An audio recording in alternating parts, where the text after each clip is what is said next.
Y le informamos que un análisis del Instituto Belisario Domínguez del Senado de la República destacó que de los 228 decesos contabilizados en la Ciudad de México a consecuencia del sismo del pasado 19 de septiembre, un 60.5% correspondieron a mujeres. El informe El recuento de los daños 7S y 19S a un mes de la tragedia considera que este hecho pudo deberse a 3 factores. ¿Cuáles son? La división del trabajo por género, el tipo de edificios colapsados y también la hora del sismo.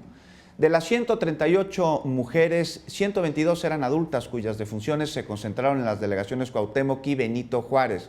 El mayor número de muertes de mujeres en un mismo sitio, 19 en total, ocurrió en el edificio de la avenida Álvaro Obregón 286 en la colonia Roma.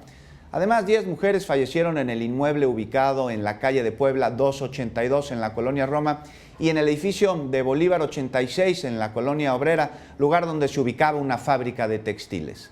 Se destaca que las delegaciones Tlalpan y Coyoacán concentraron el mayor número de decesos de menores de edad, esto debido a que 19 niñas y 9 niños fallecieron en el colegio Enrique Rebsamen en Tlalpan y 4 más, 2 niñas y 2 niños en el edificio 1C de los multifamiliares del ISSSTE, esto en la delegación Coyoacán.